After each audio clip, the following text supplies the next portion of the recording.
हरे कृष्णा। निर्जला एकादशी का व्रत और उसकी कथा। युधिष्ठिर महाराज ने कहा कि हे जनार्दन, हे केशव, ज्येष्ठ मास के शुक्ल पक्ष में जो एकादशी पड़ती है कृपया उसका वर्णन कीजिए। तो भगवान श्री कृष्ण बोले कि राजन, इसका वर्णन परम धर्मात्मा सत्यवती नंदन व्यास जी करेंगे, क्योंकि ये संपूर्ण शास्त्रों के तत्वज्ञ और वेद वेदांगों के पारंगत विद्वान हैं। तब वेदव्यास जी कहने लगे कि दोनों ही पक्षों की एकादशियों के दिन भोजन ना करें और द्वादशी के दिन स्नान आदि से पवित्र हो फूलों से भगवान केशव की पूजा करें और फिर नित्य कर्म समाप्त होने के पश्चात पहले ब्राह्मणों को भोजन देकर अंत में स्वयं भोजन करें। राजन, जनना शौच और मरणा शौच में भी एकादशी को भोजन नहीं करना चाहिए। यह सुनकर भीमसेन बोले कि परम विद्वान पितामह, मेरी उत्तम बात सुनिए। राजा युधिष्ठिर, माता कुंती, द्रौपदी, अर्जुन, नकुल और सहदेव यह एकादशी को कभी भोजन नहीं करते तथा मुझसे भी हमेशा यही कहते हैं कि भीमसेन, तुम भी एकादशी को न खाया करो, किंतु मैं उन लोगों से यही कहता हूँ कि मुझसे भूख सहन नहीं होती। तो भीमसेन की बात सुनकर व्यास जी कहने लगे, यदि तुम्हें स्वर्गलोक की प्राप्ति अभीष्ट है और नरक को दूषित समझते हो तो दोनों पक्षों की एकादशियों के दिन भोजन न करना। तो भीमसेन बोले, महाबुद्धिमान पितामह, मैं आपके सामने सच्ची बात कहता हूँ, एक बार भोजन करके भी मुझसे व्रत नहीं किया जा सकता, फिर उपवास करके तो मैं रह ही नहीं सकता। मेरे उदर में वृक नामक अग्नि सदा प्रज्वलित रहती है, अतः जब मैं बहुत अधिक खाता हूँ तभी यह शांत होती है। इसलिए महामुनि, मैं वर्ष भर में केवल एक ही उपवास कर सकता हूँ जिसमें स्वर्ग की प्राप्ति सुलभ हो तथा जिसके करने से मैं कल्याण का भागी हो सकूँ। ऐसा कोई एक व्रत निश्चय करके मुझे बताइए, तो मैं उसका यथोचित रूप से पालन करूँगा। तो व्यास जी ने कहा कि भीम, ज्येष्ठ मास में सूर्य वृष राशि पर हो या मिथुन राशि पर शुक्ल पक्ष में जो एकादशी हो उसका व्रत आपको निर्जल व्रत करो। केवल कुल्ला या आचमन करने के लिए मुख में जल डाला जा सकता है, उसको छोड़कर किसी प्रकार का जल विद्वान पुरुष मुख में न डालें और अन्यथा व्रत भंग हो जाता है। एकादशी को सूर्योदय से लेकर दूसरे दिन के सूर्योदय तक मनुष्य जल का त्याग करे तो यह व्रत पूर्ण होता है। तदंतर द्वादशी को प्रभात काल में स्नान करके ब्राह्मणों को विधि पूर्वक जल और स्वर्ण का दान करें। इस प्रकार सब कार्य पूरा करके जितेंद्रिय पुरुष ब्राह्मणों के साथ भोजन करें। वर्ष भर में जितनी एकादशियां आती हैं उन सब का फल निर्जला एकादशी के सेवन से मनुष्य प्राप्त कर लेता है, इसमें तनिक भी संदेह नहीं है। शंख, चक्र और गदा धारण करने वाले भगवान केशव ने मुझसे कहा था कि यदि मानव सबको छोड़कर एकमात्र मेरी शरण आ जाए और एकादशी को निराहार रहे तो वह सब पापों से छूट जाता है। एकादशी व्रत करने वाले पुरुष के पास विशालकाय, विकराल आकृति और काले रंग वाले दंड पाशधारी भयंकर यमदूत नहीं आते। अंतकाल में जो पीतांबरधारी सौम्य स्वभाव वाले, हाथ में सुदर्शन धारण करने वाले और मन के समान वेगशाली विष्णुदूत आखिर इस वैष्णव पुरुष को भगवान विष्णु के धाम ले जाते हैं।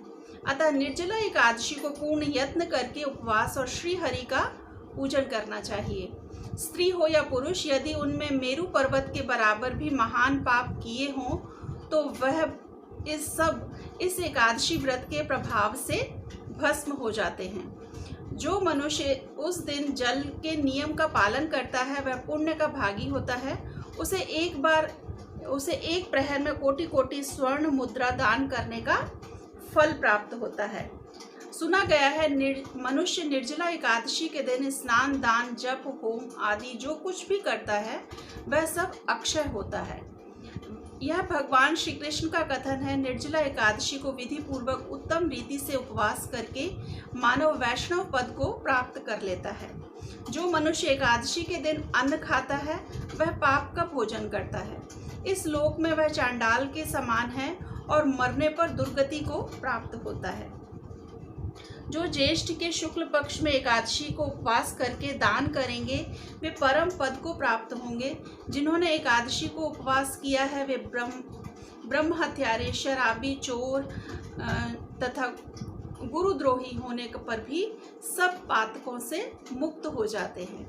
कुंती नंदन, निर्जला एकादशी के दिन श्रद्धालु स्त्री पुरुषों के लिए जो विशेष दान और कर्तव्य विहित हैं उन्हें सुनो। उस दिन जल में शयन करने वाले भगवान विष्णु का पूजन और जलमयी धेनु का दान करना चाहिए अथवा प्रत्यक्ष धेनु या घृतमयी धेनु का दान उचित है। पर्याप्त दक्षिणा और भांति भांति के मिष्ठानों द्वारा यत्नपूर्वक ब्राह्मणों को संतुष्ट करना चाहिए।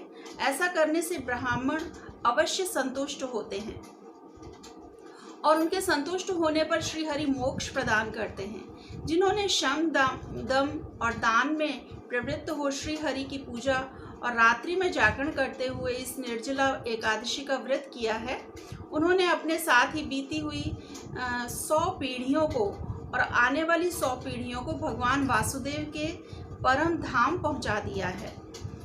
निर्जला एकादशी के दिन अन्न, वस्त्र, गौ, जल, शैया, सुंदर आसन, कमंडल तथा छाता दान करना चाहिए।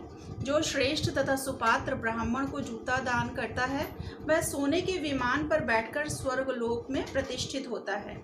जो इस एकादशी की महिमा को भक्तिपूर्वक सुनता अथवा उसका वर्णन करता है वह स्वर्ग लोक में जाता है। चतुर्दशी युक्त अमावस्या को सूर्य ग्रहण के समय श्राद्ध करके मनुष्य जिस फल को प्राप्त करता है वही फल इसके श्रवण से भी प्राप्त होता है।